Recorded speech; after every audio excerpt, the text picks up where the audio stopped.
From political battles to business betrayals, power struggles to cage matches, today we're gonna talk about billionaires who hate each other, starting with the twins who got screwed over by a sociopath but ended up getting rich anyway. In the fall of 2003, Cameron and Tyler Winklevoss and their friend Divya needed a web developer for their Harvard students-based social network called HarvardConnection.com. They reached out to a young campus celebrity named Mark Zuckerberg, who had risen to notoriety by making a Hot or Not clone for Harvard students. Mark agreed to build their project, and the four would have a meeting at a Harvard dining hall. The three upperclassmen explained to little Zuck their outline for the social network, plans for expanding to other schools around the country, and the importance of getting there first. Mark never even started HarvardConnection.com. Instead, he strung them on for months while working on his own, nearly identical social network. Leaked messages would later reveal that Mark had been bragging to his friends about his plan to screw them over from the very beginning. So have you decided what you're gonna do about Harvard Connection? Yeah, I'm gonna f them. Probably in the ear. He would also later boast about hacking into the twins' social network, which they renamed to Connect You, where he created a fake profile for Cameron Winklevoss, pretending to be a white supremacist. Ethnicity? Better than you. Favorite music? The sound of myself meat smoking. Favorite quote? Mark released the Facebook in 2004 to the shock of Divya and the Winklevoss twins. He's a guy who had success because he's unethical. He completely handcuffed us and took advantage of us and defrauded us. They would later sue Mark for ripping off their idea, winning a $65 million settlement. The Winkle Bros took the money and did what any normal people would do. YOLO'd into Bitcoin and became multi-billionaires. So both sides got a happy ending, unlike this next, much more violent feud that shows what happens when money faces off against power. In 1995, after the collapse of the Soviet Union, Mikhail Khodorkovsky acquired Yukos, a massive conglomerate accounting for a fifth of all the oil produced in Russia. Within a few years, he was the richest man in the country, and everything seemed to be going his way. He bought a gated compound with 7 houses. He took trips in his private jet, but his high life as a Russian oligarch would soon come to a violent end. After acquiring the Russian presidency in 1999, Vladimir Putin started consolidating power and cracking down on any opposition that would challenge him. To the wealthy Russian oligarchs, he gave a clear message: obey my rules and stay out of politics. This order was never an official law, just a very strong recommendation. While most oligarchs followed their self-preservation instincts and complied with Putin's orders, Khodorkovsky did the exact opposite. In an effort to put Russia onto a better path, he began speaking out against corruption and making contributions to Putin's opposition. But on February 19, 2003, he would make a severe lapse in his judgment. In a televised meeting between Putin and top Russian businessmen, Khodorkovsky made the bizarre decision to call Putin out directly. Масштабы коррупции в России, оцениваемые экспертами 4 организаций, приблизительно одинаковые, в районе 30 миллиардов оценивается долларов. Putin's response would seal Khodorkovsky's fate. Так, например, компания Юкос имеет сверхзапасы. Как она их получила? Может быть, именно поэтому в налоговую академию 4-5 человек идут? In case you missed it, Putin just used his classic "no you," sarcastically accusing Khodorkovsky of profiting off tax evasion schemes. And if you ever decide to roast an all-powerful dictator straight to his face and he starts looking at you like this, you're cooked. Khodorkovsky was arrested 8 months later, facing a trial for tax evasion and fraud. The accusations against him were nonsensical. His tax burden was higher than the total amount that Yukos earned, and he was being charged with laws that were only criminalized after they were supposedly committed. Putin threw the book at Khodorkovsky before he'd even finished writing it. Even worse, all of Mikhail's associates started dropping like flies. His business partners were getting arrested, along with his lawyers, one of which was threatened into making falsely incriminating accusations against him. After a drawn-out performance in court, a man dressed up like a judge would officially send Mikhail to prison. A few years prior, the multi-billionaire was on top of the world. Now he was getting stabbed in the face from an organized attack in a prison colony while his company was going bankrupt. Используя абсолютно легальные рыночные механизмы, обеспечивает свои интересы. Считаю это вполне нормально. In 2009, Khodorkovsky was eligible for parole, but instead of being freed, he would face a second trial. He was now being accused of stealing 350 million tons of oil from Yukos. Russia's best lawyers said that laws were being passed specifically to keep Khodorkovsky locked up. Even Barack Obama called it odd. But like I said before, this face, you're cooked. Что касается Ходорковского, то считаю, что вор должен сидеть в тюрьме. Khodorkovsky was locked back up immediately.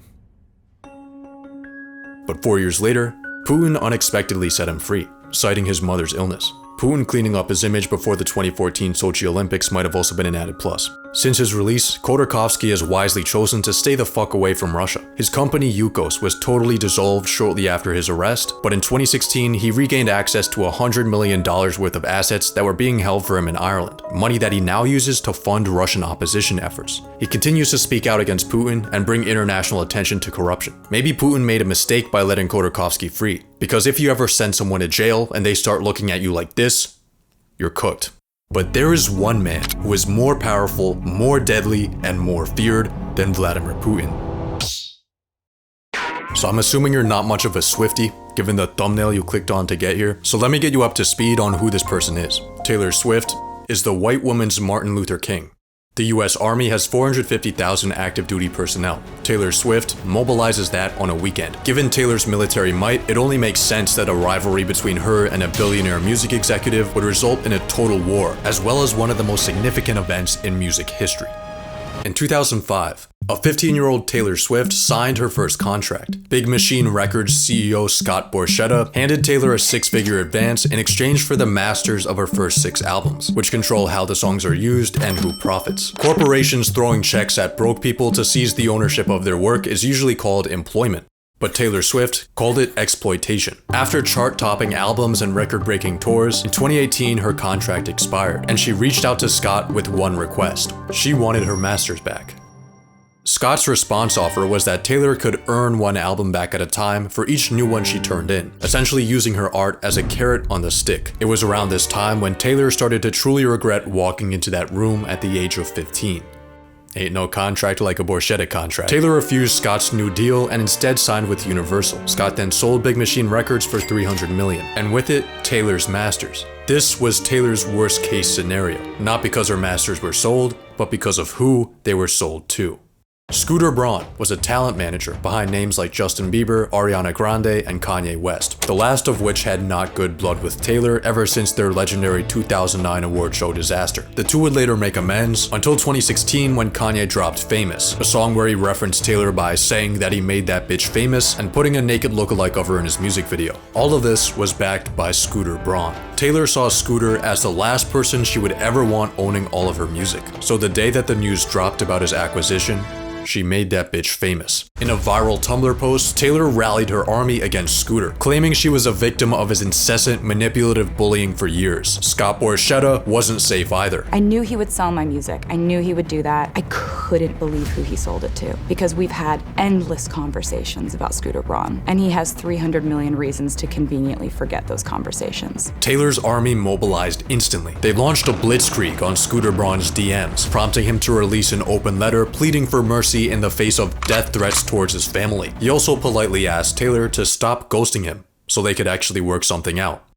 Taylor would respond by doubling down on his head at an award show 1 month later. After I was denied the chance to purchase my music, my entire catalog was sold to Scooter Braun's Ithaca Holdings, and of course, Scooter never contacted me or my team to discuss it prior to the sale. I'm fairly certain he knew exactly how I would feel about it, though. I think we live in a time of toxic division and people thinking that social media is the appropriate place to air out on each other and not have conversations. The fact is that private equity is what enabled this man to think, according to his own social media post, that he could buy me. But I'm obviously not going willingly. Artists began taking sides, but Swift's allies far outnumbered Scooter's. She would even find an unlikely supporter in Kanye West. This is something that is very important to you, and you've also said that you're planning on re-recording some of your music. Is that true? Yeah, that's true, and it's something that I'm very excited about doing because my contract says that next year I can record albums 1 through 5 all over again, so And you'll do that. I'm very excited about it. On April 9th of 2021, Fearless, Taylor's version, was released. It debuted at #1 on the Billboard, and the original Fearless dropped 20% in sales and fell off the charts. Her next 2 re-recorded albums followed a similar trend, and the Taylor's version of 1989 would outsell the original. This wasn't the first time an artist had re-recorded albums to gain control of their work, but thanks to the Swifties, it was the most successful, and it served to challenge the status quo of the music industry. Taylor has inspired artists to fight for ownership, but she's also inspired record labels to fight against re-recordings by using harsher terms in their employment contracts. But business is about leverage, and if you have a fan base long enough, you can move the earth. Taylor and Scooter are totally different, unlike these next two billionaires who have one very strange thing in common. Legendary conqueror Genghis Khan once said, "It is not sufficient that I succeed. Everyone else must fail." This philosophy of carnage is one held by many a billionaire, but Larry Ellison is the only one to admit it. Genghis Khan said, he said, "It's not sufficient I succeed, everyone else must fail." In 2000, Larry Ellison hired private investigators to go through Bill Gates' trash in order to dig up dirt on his competitor Microsoft, who was facing an antitrust case after wiping out other internet browsers. Ellison claimed that he was doing a public service. Bill and I used to be friends a long time ago. That's before he turned mean and ran Netscape out of business. I think what Bill did to Netscape was appalling. What has Mr. Gates said when you've spoken to him personally? Bill and I don't talk much personally anymore.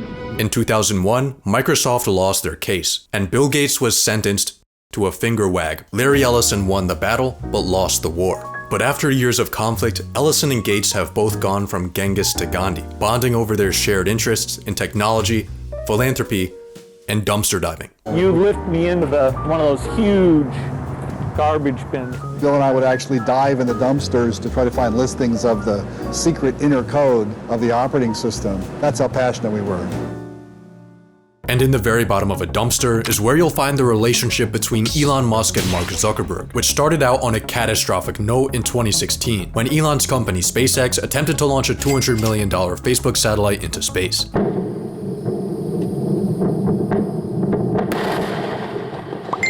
As I'm here in Africa, I'm deeply disappointed to hear that SpaceX's launch failure destroyed our satellite. Yeah, my fault for being an idiot. Elon's humbleness did not last. Ladies and gentlemen, the President-elect of the United States, Donald John Trump.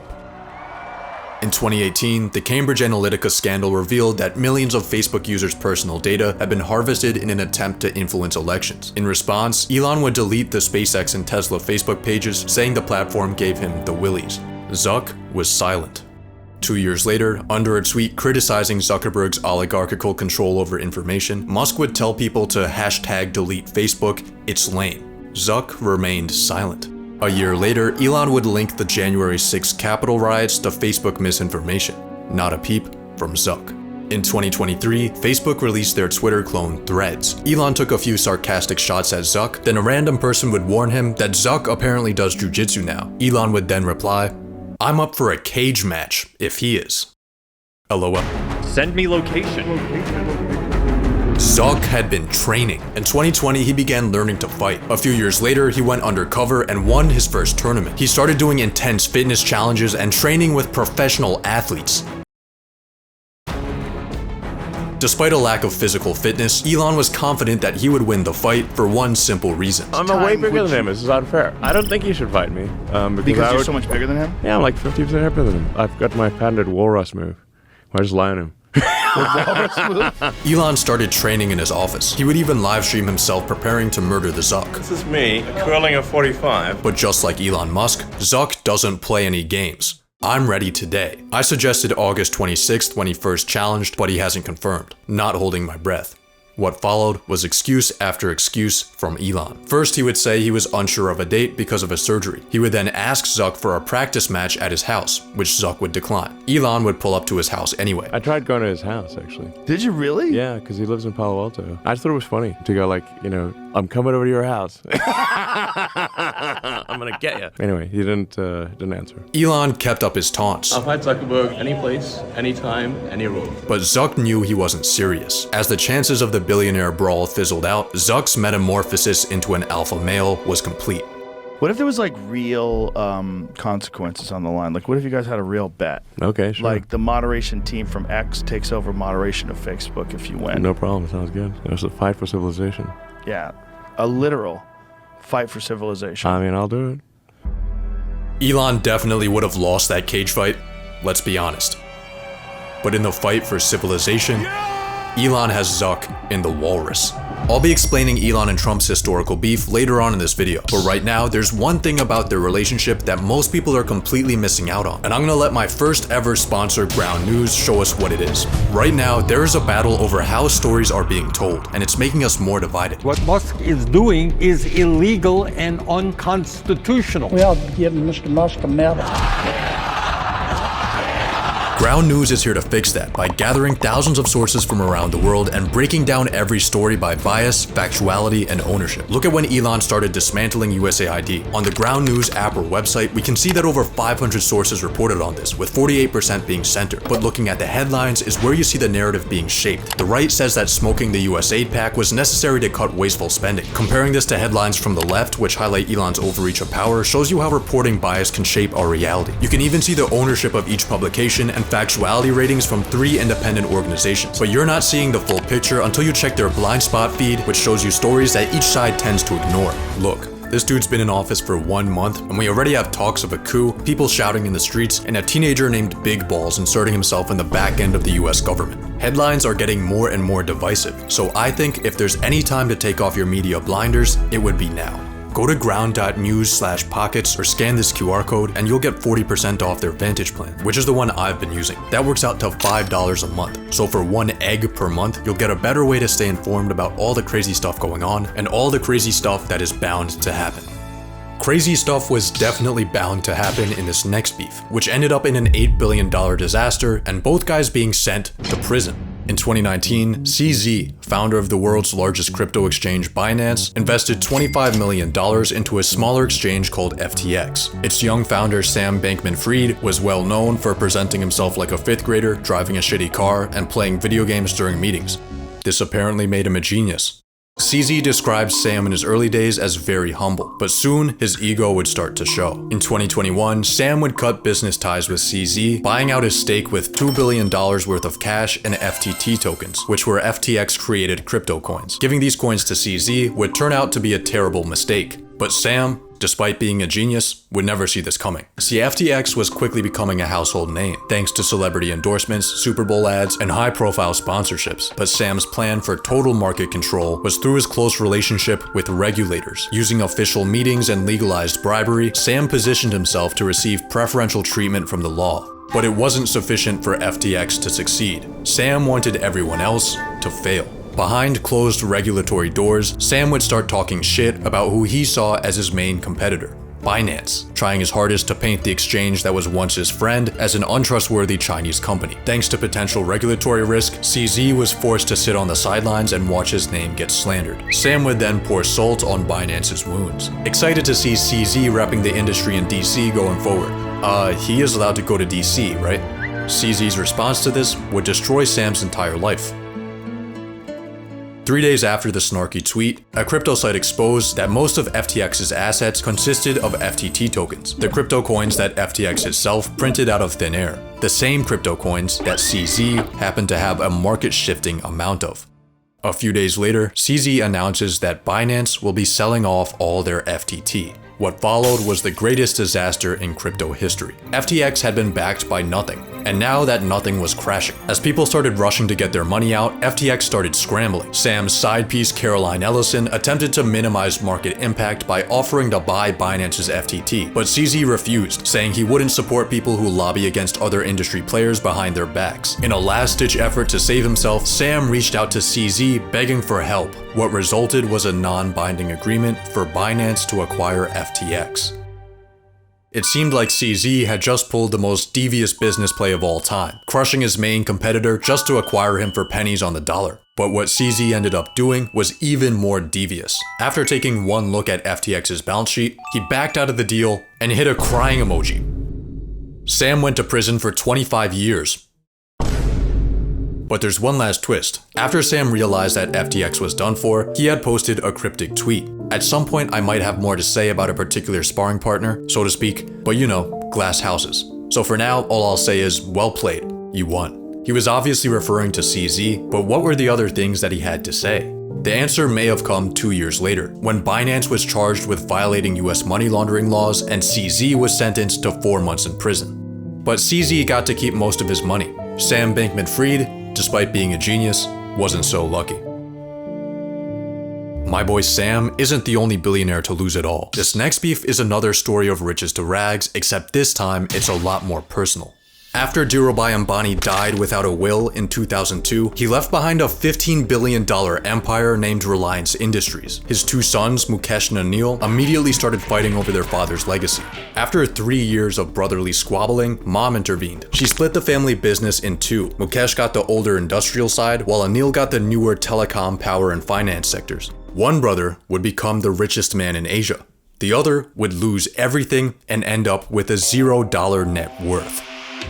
Initially, both Ambanis would find success. Mukesh focused on slow but steady expansion, while Anil took higher risks in higher growth sectors. By 2008, Anil was the 6th richest man in the world, with a $42 billion net worth. His 2008 IPO of Reliance Power was the biggest in India's history. He acquired a $1 billion stake in Steven Spielberg's production company DreamWorks, and started throwing lavish parties with Bollywood celebrities, one of which he married. But despite all his success, he wasn't happy.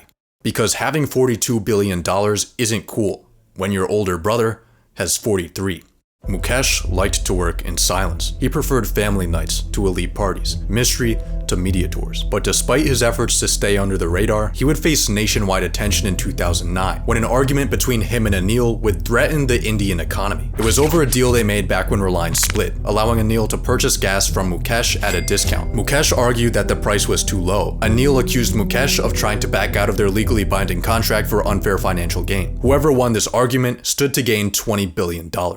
The Indian Petroleum Minister initially sided with Mukesh, prompting Anil to publicly accuse his own brother of secret dealings with the government. He started taking out newspaper ads against Mukesh, where he would label the move as one of corporate greed and corruption. The brothers were still living together at the time, but there was no conversation. Sometimes they were forced to shake hands, but they did not look at each other. Thanks to their brotherly squabbling, a massive power plant Anil planned to build was put on hold, which extended riot-inducing electricity outages. International investors began getting spooked, keeping their money far away from Indian oil and gas fields. The Indian finance minister was now begging the brothers to squash their beef, because it was becoming a matter of national interest. In a public statement, Anil would do some begging of his own, claiming he had made a pilgrimage to a holy shrine to seek divine blessings.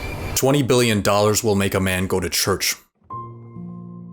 In May 2010, the Supreme Court of India ruled in Mukesh's favor. Anil lost billions of dollars. That same month, an old non-compete between the brothers was scrapped, and Mukesh saw this as an opportunity to attack his brother in the telecom sector. In 2016, he launched Reliance Jio with free voice calls and ultra-cheap data, and within 2 years, he had pushed his brother's company Arcom out of business. Anil's bets in the entertainment space would also underperform and cost him hundreds of millions. In 2020, facing a lawsuit for over $700 million in unpaid loans, Anil tells a UK court that his net worth is zero.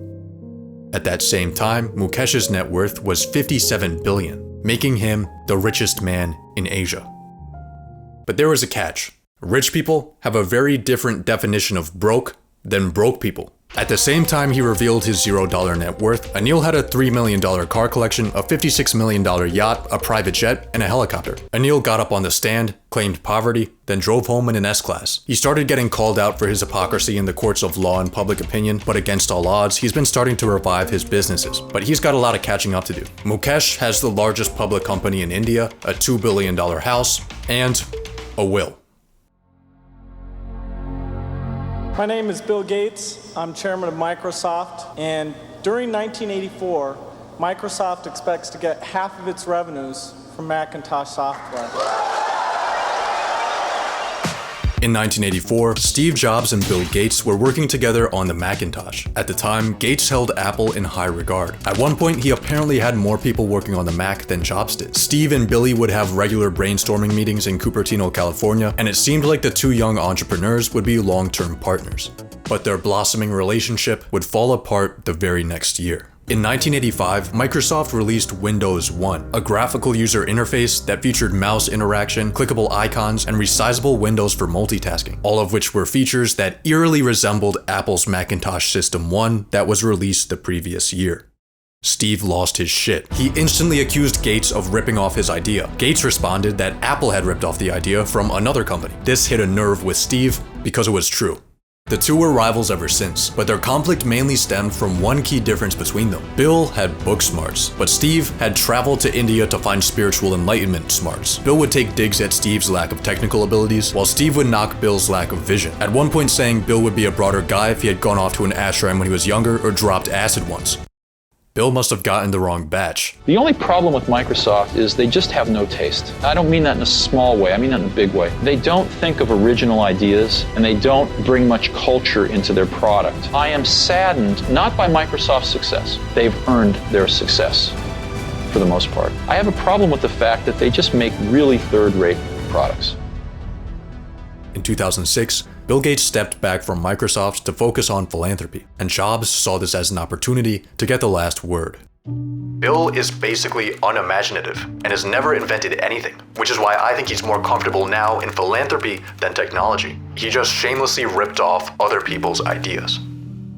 But despite Gates being out of the scene, the two feuding billionaires would have one last confrontation.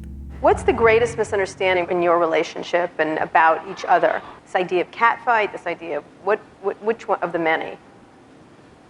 Well, we've kept our marriage secret for over a decade now.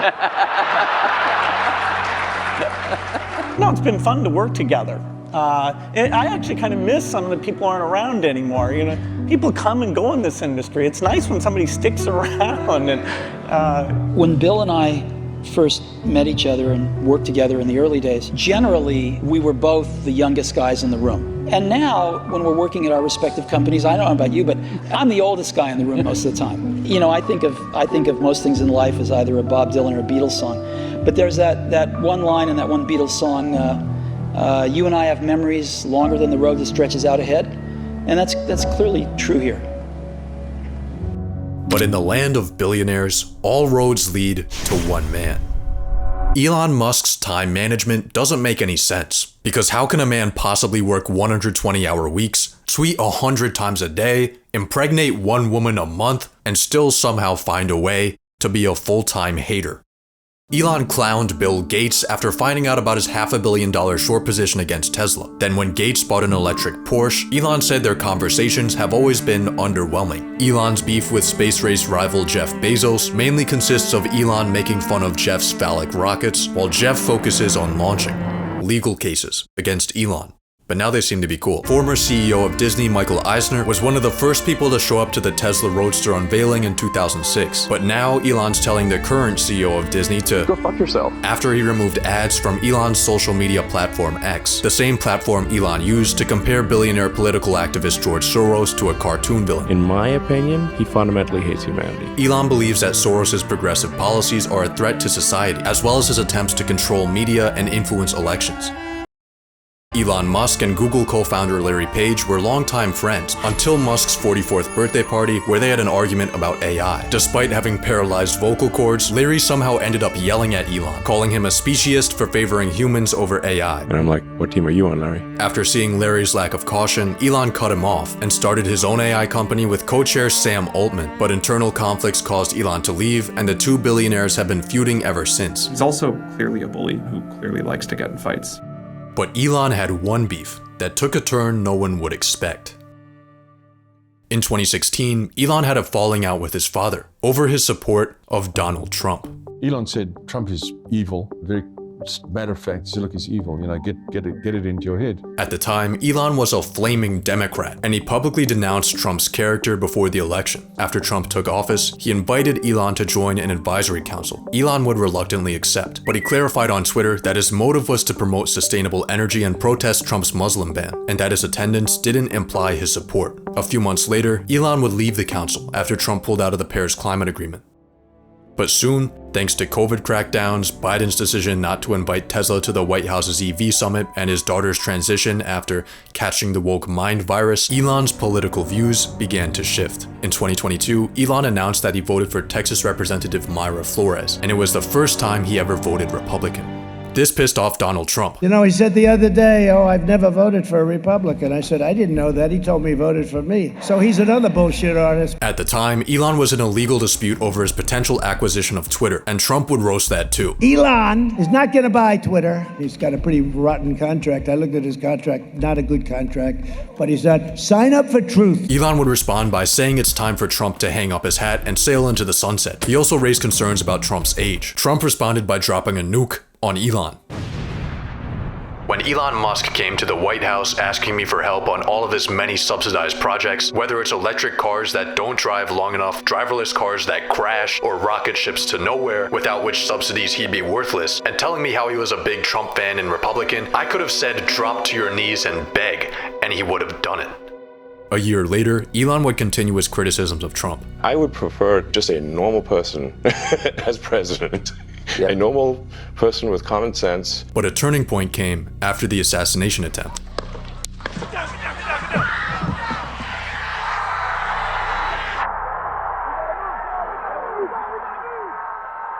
Where is he? Come on up here, Elon. Come here. Take over, Elon. Yes, take over. We had one president who couldn't climb a flight of stairs, and another who was fist pumping after getting shot. I will create a government efficiency commission tasked with conducting a complete financial and performance audit of the entire federal government. And Elon, because he's not very busy, has agreed to head that task force. Your money is being wasted, and the Department of Government Efficiency is going to fix that. After a $280 million campaign, Elon got his role as the leader of the Department of Government Efficiency. But the memories between Elon and Trump are much shorter than the road that stretches out ahead. I tell you what, Elon is not going to buy Twitter. Nah, he's got himself a mess. You know, he said the other day, oh, I've never voted for a Republican. I said, I didn't know that. He told me he voted for me.